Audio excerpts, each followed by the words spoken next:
Hai Sobat Chillers, apa kabar? Kali ini kita mau berbagi cerita lewat Besti atau berbagi story, tapi boleh sambil ngecil ya. Jadi siapkan cemilan dan ikuti video ini sampai selesai. Tema yang kami ambil kali ini adalah siaga cyber. Lindungi diri Anda dari kejahatan online. Sebelumnya perlu kami sampaikan ya bahwa saya bukan seorang ahli cyber security. Namun belum lama ini saya pribadi hampir menjadi korban dari kejahatan online. Jadi tujuan kami berbagi cerita kali ini adalah saya mau share pengalaman saya pribadi supaya kita semua bisa lebih waspada ya dan semoga bermanfaat untuk kita tidak menjadi korban berikutnya dari kejahatan online. Oke, silakan disimak sampai selesai ya teman-teman. Semoga bermanfaat. Sharing kali ini saya awali dengan sebuah statement yang diadopsi dari hukum Murphy. When you think something bad will happen, it will happen, and it will happen in your very worst time. Jadi kalau nanti teman-teman misalnya search apa itu hukum Murphy, intinya sih dia berbicara mengenai segala sesuatu yang bisa salah, itu akan salah. Jadi pesan moralnya di sini adalah penting bagi kita untuk melakukan tindakan pencegahan. Jangan sampai mengalami seperti yang di gambar ini ya. Kalau pelaku kejahatan online sudah berhasil meretas smartphone, resikonya adalah bisa terjadi seperti ini. Ya, banyak transaksi online eh, yang di luar dari izin kita gitu seperti itu ya. Tabungan bisa dikuras dan lain-lain. Jadi intinya adalah tindakan pencegahan adalah kunci. Dan jangan lupa juga bahwa kita nggak boleh lengah atau terlalu percaya diri ya. Jadi kita harus selalu waspada seperti itu. Beberapa langkah pencegahan secara umum ya terhadap kejahatan online, mungkin teman-teman juga sudah tahu, tapi nggak apa-apa, nggak ada salahnya saya angkat ya, supaya kita semakin waspada. Yang pertama adalah tidak membagikan informasi pribadi, PIN, OTP, dan lain-lain kepada siapapun. Mungkin kalau untuk saat kita menelpon bank secara resmi dan mereka minta informasi pribadi, ya itu lain cerita ya, karena memang itu diperlukan untuk verifikasi. Tapi dalam kondisi apapun, selain hal tersebut ya, jangan pernah memberikan informasi pribadi kepada siapapun. Kemudian tidak mengklik tautan atau mengunduh file dari sumber yang tidak terpercaya. Jangan pernah mengunduh aplikasi APK untuk Android di luar dari Play Store, seperti itu contohnya ya. Kemudian gunakan kata sandi yang kuat, kombinasi huruf besar, kecil, angka, dan simbol. Kata sandi gunakan sesuatu yang personal sifatnya, jangan gunakan yang simple kayak tanggal lahir atau nama anak dan sebagainya. Tapi gunakan sesuatu yang sifatnya personal supaya dia melekat gitu sebagai anchor. Tambahkan lagi kombinasi huruf besar, kecil, angka, dan simbol supaya semakin secure ya. Semakin kuat sandi yang kita gunakan, itu akan semakin aman. Kemudian jangan lupa juga kita menyimak perkembangan kasus-kasus kejahatan cyber ya. Kita harus selalu melek akan kasus-kasus kejahatan cyber yang terjadi di sekitar kita gitu. Karena jangan lupa juga dengan kasus bocornya data nasional, worst case skenario-nya adalah para pelaku kejahatan online itu mungkin sudah memiliki data pribadi kita. Jadi mereka udah memiliki amunisi dan udah selangkah lebih maju lah istilahnya ya. Jadi kita harus selalu waspada dalam hal ini. Kemudian kalau kita merasa sudah melakukan semua ini, which saya juga merasa sudah melakukan sih sebenarnya, tapi tetap ya kita harus berhati-hati juga karena bisa aja suatu saat kita mungkin lengah dan itu yang saya alami kemarin. Ini email yang saya terima ya, jadi kasus saya tuh kena scamnya lewat email. Jadi seolah-olah ada permintaan pengubahan nomor HP dan email ini seolah-olah dikirim dari salah satu perusahaan dompet digital, mungkin salah satu yang terbesar di Indonesia ya gitu. Kalau kita lihat emailnya sangat meyakinkan ya, dimulai dari domainnya aja udah seperti nama asli, dan emailnya juga dibuat yang no reply ya, jadi seolah-olah ini berasal dari sistem yang memang nggak membutuhkan reply gitu, seperti itu. Pengirimnya juga tahu nama lengkap saya sesuai KTP, dia tahu nomor HP saya yang terdaftar, dan Link jebakannya itu dibalut dengan narasi yang sangat meyakinkan, seolah-olah dia tuh peduli dengan keamanan data nasabah ya. Dan waktu itu kebetulan memang kalau saya ingat kembali itu saya baru nyetir jauh dan lagi capek yang mungkin kurang fokus, dapat email begini, merasa tidak mengajukan perubahan nomor HP, kemudian ada linknya juga demi keamanan akunmu seperti itu ya, dan nggak sengaja waktu itu saya klik. Dan yang lebih mengejutkan juga ya setelah saya klik, itu halaman berikutnya juga dibuat dengan sangat meyakinkan teman-teman. Narasinya waktu itu seolah-olah sedang ada gangguan sistem dan kita diminta untuk menunggu nanti coba lagi seperti itu gitu. Jadi mungkin sengaja dibikin seperti itu supaya kita nggak curiga ya. Dan saya tuh baru sadar bahwa saya mengalami scam itu ketika saya menelpon ke call center dari perusahaan ini. Staffnya waktu itu sangat helpful ya, dia baik dan dia um, intinya memberitahukan lah bahwa ini kemungkinan scam gitu. Dan saya tuh baru ngeh ya, oh iya, waduh, mana saya udah klik lagi linknya ya. Dan saat itu saya mulai panik karena saya udah mengklik linknya gitu ya, dan ya sempat ya menyesal sih, how come ya, padahal saya udah berhati-hati selama ini gitu kan, tapi kok bisa saya klik ya, mungkin karena saya nggak fokus waktu itu, cuma memang sudah terjadi ya. Dan yang bisa saya lakukan saat itu adalah ya saya coba mengganti password, dan karena saya memegang HP saya saat itu saya coba ganti-ganti password, jadi saya menyaksikan sendiri pada saat HP saya itu mulai kena hack ya. Dan dari apa yang saya alami, kalau HP itu kena hack, pertama keypad di layar sentuh itu mendadak nggak bisa diketik seperti itu. Kemudian aplikasi-aplikasi yang saya gunakan, khususnya aplikasi finansial, yaitu mendadak dikarantina menjadi unused application. Nah, kita tahu ya kalau unused application itu kan aplikasi yang sudah berbulan-bulan tidak digunakan. Nah, ini saya tuh baru ganti password, tiba-tiba udah langsung dikarantina dan layar sentuhnya juga nggak bisa diketik seperti itu ya.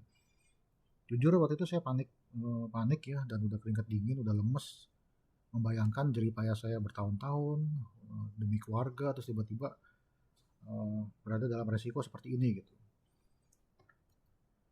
Dan yang seperti digambar ini mungkin udah in progress ya, karena peretasnya udah berhasil masuk ke HP saya dan lagi in progress menjalankan aksi kejahatannya gitu. Namun syukurlah saya masih dilindungi oleh yang di atas, dibantu oleh anak saya waktu itu. Kita melakukan hard reset. Jadi hard reset itu reset secara total ya, kembali ke settingan pabrik seperti itu. Jadi semua link antara aplikasi dengan device itu diputus semua, benar-benar seperti HP baru yang kita baru beli ya. Semua data juga hilang seperti itu. Cara hard reset ini mungkin macam-macam ya, di setiap merek mungkin berbeda, tapi kalau di HP yang saya gunakan itu ada di menu about dan kita pilih factory reset ya. Seperti itu sih. Nanti itu untuk teknisnya ya mungkin bisa di Google aja ya, itu simple kok. Tapi yang ingin saya sampaikan adalah kalau sudah dalam kondisi seperti ini, cara yang paling ampuh adalah kita melakukan hard reset. Jadi benar-benar kita putus total link antara aplikasi dengan device, dan itu membuat para pelaku kejahatan online itu gagal menjalankan aksinya. Seperti itu. Memang untuk hard reset ini ada pro cons ya, karena cukup merepotkan sih gitu ya. Pertama, data pribadi hilang, foto, movies dan lain-lain. Dan saya pun mengalami kerugian juga ya di sini, karena ada puluhan giga footage video yang ada di HP saya tuh hilang semua ya. Jadi waktu kami liburan kemarin, ada mungkin kalau untuk bikin video cukup untuk 6 cafe sih sebenarnya, tapi itu hilang semua ya waktu itu ya. Terus aplikasi juga semua yang pernah diinstal akan hilang, benar-benar kembali ke settingan pabrik. Dan memang perlu waktu untuk melakukan setting ulang dari email, sosmed, dan seluruh aplikasi gitu. Tapi kalau kita bandingkan ya, dengan potensi kerugian finansial yang kita alami, itu jelas nggak sebanding sih teman-teman. Kerugian finansial itu bisa dari pencurian rekening pribadi, mendadak dikuras, ya, atau pembelian online tanpa izin, seperti itu. Kalau kita dihadapkan pada pilihan seperti ini, jelas jangan ragu ya teman-teman. Lebih penting kita menyelamatkan masa depan kita, masa depan keluarga. Jadi jangan ragu untuk melakukan hard reset seperti itu. Beberapa tips untuk menghadapi serangan cyber ya, ini juga berdasarkan pengalaman pribadi. Yang pertama, jangan pernah mengklik tautan atau tombol apapun dari pesan apapun, titik. Dari WA, email, pokoknya jangan pernah kita mengklik sesuatu. Kemudian apabila udah terlanjur mengklik dan kita sadari, jangan berpikir panjang, segera lakukan hard reset. Mendingan kehilangan data, kehilangan aplikasi yang bisa kita bangun kembali daripada kita harus menghadapi bencana finansial. Intinya di situ sih. Kemudian buatlah data backup, buatlah daftar password atau PIN, tapi simpan di perangkat yang berbeda ya. Terserah mau di kertas boleh, atau mau di external hard disk atau di laptop kita simpan ya. Tapi jangan disimpan di media yang sama, jangan disimpan di HP juga. Karena kalau kena hack ya sama juga bohong kan gitu. Tapi penting bagi kita untuk membackup data dan password dan PIN. Yang keempat, gunakan antivirus. Mungkin untuk Android ya, kalau untuk Apple kan setahu saya sih nggak bisa sembarang membaca APK ya. Tapi kalau untuk Android kan khawatirnya bisa gitu. Jadi nggak ada salahnya kita tambahkan antivirus yang berbayar untuk memaksimalkan proteksi supaya bisa mendeteksi kalau ada malware atau ya malware sih khususnya ya seperti itu. Kemudian tetap tenang, jangan panik karena kalau once kita panik kita akan tenggelam dalam lautan ketakutan, lautan kepanikan, dan ini akan mendelay reaksi kita ya. Karena akal sehat kita akan tentunya terhalang oleh kepanikan gitu, dan kondisi ini akan malah memberikan peluang bagi pelaku kejahatan online untuk menjalankan aksinya. Jadi kita harus tetap tenang supaya bisa mencari jalan keluar. Last but not least, jangan lupa teman-teman bagikan informasi ini ya, karena kejahatan online itu sampai sekarang masih marak dan gak semua orang juga punya kemampuan cyber yang memadai ya. Jadi yang bisa kita lakukan adalah mencegah, mengantisipasi. Caranya salah satunya dengan saling berbagi informasi seperti ini.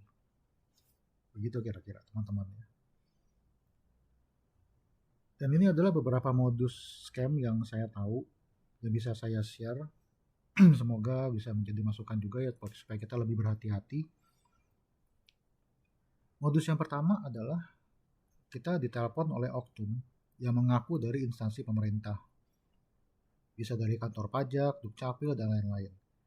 Skenario bisa macam-macam sih. Bisa aja mereka bilang bahwa, oh ini ada proses integrasi NPWP misalnya gitu ya. Terus ada data kita yang ternyata salah nih, dan kita diminta untuk datang ke kantor untuk memperbaiki data tersebut. Dan waktunya nggak ngenakin sih, dan mereka juga kan minta kita datang ke kantor, jadi otomatis kita juga nggak curiga ya, oh ini beneran nih siapa tahu gitu kan. Nah tapi waktu yang diberikan tuh nggak ngenakin, misalnya mungkin jam 2 siang atau jam 1 siang seperti itu gitu ya. Nah otomatis kecenderungan kita kan, oh saya nggak bisa jam segitu, bisa nggak kita ganti hari atau ganti jam yang lain gitu kan. Nah, tentunya mereka akan berpura-pura seolah-olah mendukung dan mereka akan mengirim sesuatu lewat WA untuk kita bikin janji di sana.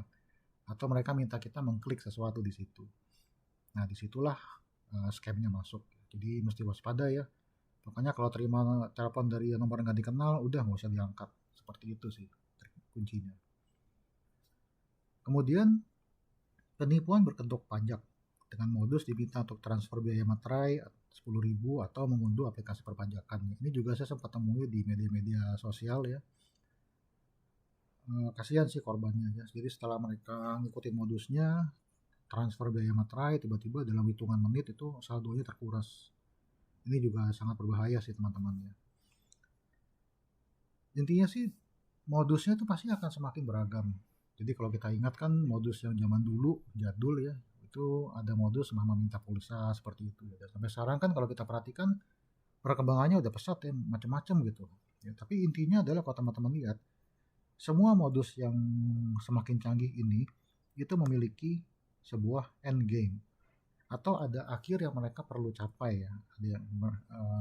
Intinya pasti mereka either mengarahkan kita untuk menginstal sesuatu atau kita diminta untuk mengklik sesuatu. End game-nya di situ. Apapun modusnya, pasti ujungnya adalah ke sini. Kita diminta untuk menginstal atau mengklik sesuatu. Jadi ingat ya teman-teman, waspadalah, jangan pernah install atau klik sesuatu. Intinya di situ. Kalau kita bisa menahan diri ya, mengontrol diri untuk tidak pernah mengklik atau menginstal sesuatu, niscaya kita juga akan selalu terhindar dari potensi kejahatan online. Seperti itu.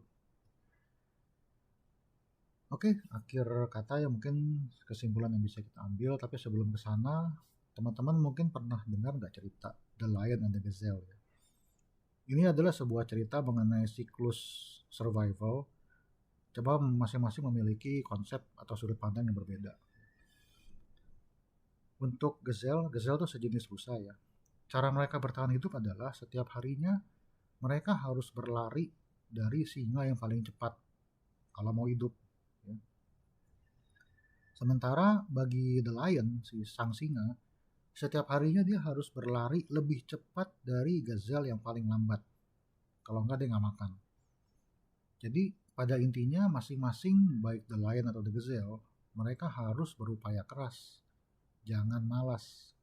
Kuncinya di situ sih. Karena konsepnya sama, masing-masing itu mau bertahan hidup. Hanya tergantung skenario ya. Kalau dalam konteks kejahatan online gini, kita sebagai user tentunya ya di sini kita sebagai gazelle dan penjahat online itu sebagai the lion ya. Tapi kalau konteksnya penjahat online dengan penegak hukum, ya si penjahat online itu sebagai gazelle dan penegak hukum sebagai the lion.